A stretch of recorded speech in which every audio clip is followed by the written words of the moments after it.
part of ending extreme poverty and why Feed the Future started, many people, when they think of the extreme poor, they think of urban slum dwellers or people who are living in very urban environments doing hard labor. But when you look at the statistics, a lot of the extreme poor, more than 2/3 of them actually live in rural areas, and they live and work on farms doing agriculture, both as a means to feed themselves and their families, but also as a means to create income for themselves. And the sad irony of it is that many of the people who spend their lives and their days working hard on farms to produce food are actually some of the most food insecure in the world. They're the ones that go to bed hungry. They still are net buyers of food, lacking income to food. So Feed the Future started out of the food price crises in 2008 and 9, but it really was a recognition by the administration that to really focus on extreme poverty and to focus on inequalities, you had to go back to focusing on the basics, which is agricultural development.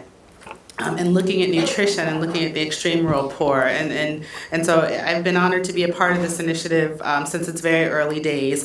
And what the U.S. government really tried to do was bring together the best of all of its different agencies to see what we could do against this problem. I'll paraphrase what Kathleen said earlier when she talked about some of women's, if women had more access to things. In short, women are the solution. If you really start to address some of these inequities, you will see changes in the landscape. And when we talk about smallholder farmers, we really talk about women, which is why this is one of the pictures we are using. Women, as we've talked about, women make up a significant proportion of the agricultural labor in developing countries. They produce 60 to 80% of the food that is consumed in developing countries, but they also play a huge hidden role in a lot of the larger agricultural production in that country. One of the things in my early days at the Gates Foundation, we were working on, when I was working with different crops, I would discover that crops that we started as women's crops or working with women, as soon as they started to gain more income or became more productive, all of a sudden they became the men's crops. And then the men would show up and start doing the things. So you really, women participate in all aspects of rural life, including paid employment, trade and marketing, as well as raising crops and animals, collecting water and wood for fuel, and also caring for their family members. A very typical scene is to see a woman in the fields doing labor with a small child on her back as she's doing it. Women's empowerment, as Molly stated, really is also at the nexus of agriculture and nutrition. Women are more likely than men to use their income to improve the health and nutrition of their families. And because labor and energy expended on agriculture can have an impact on a woman's ability to care for herself and her children, that the nutrition aspect is very important. Therefore, increasing women's income from agriculture and producing time and labor savings methods and technologies can really have a positive impact on nutrition and the broader community beyond that woman's family. Many women, Kathleen laid this out a bit, women face multiple constraints in the activities that they pursue that limit their productivity. Relative to men, women tend to own less land. In some places, they can't even own the land or inherit the land.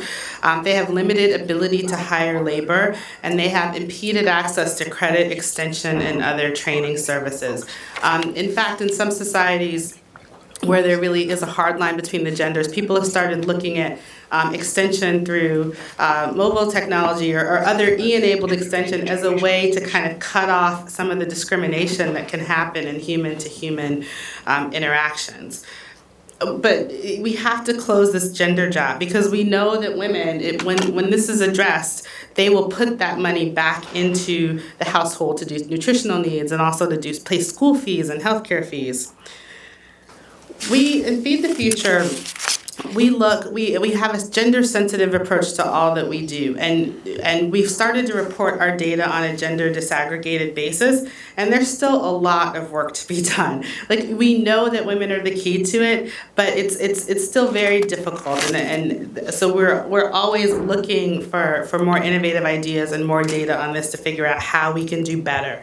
One of the tools that we have pioneered with the Oxford Poverty and Human Development Initiative and IFPRI is called the Women's Empowerment in Agriculture Index. And this tool, which was launched in February 2012, is really groundbreaking because what it does is it allows us to look at women's roles and engagement and their power relative to men's and decisions over agriculture production, their access to and decision-making power over assets and resources, women's ability to make decisions around the control over their use of their income, their ability to lead around leadership roles within the community, and their ability to make decisions and control their time usage. So the index really breaks down a few critical dimensions of what women's empowerment really looks like day to day and tries to address what the issues are. It also has been an important monitoring tool for us because we've done baseline surveys in all of our 19 focus countries,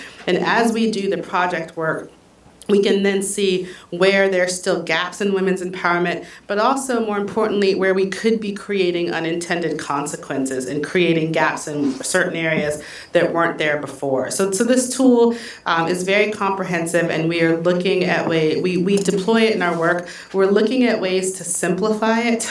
One of the catch-22s of data collection in this world is sometimes you spend so much time asking the women to fill out surveys that you actually start to detract from them. So we're constantly looking at ways to streamline the surveys and to make this more applicable to other people. Poverty and climate change, as Molly laid out, are also closely related. The most disadvantaged groups tend to depend on climate-sensitive livelihoods, exactly like agriculture, which make them disproportionately vulnerable.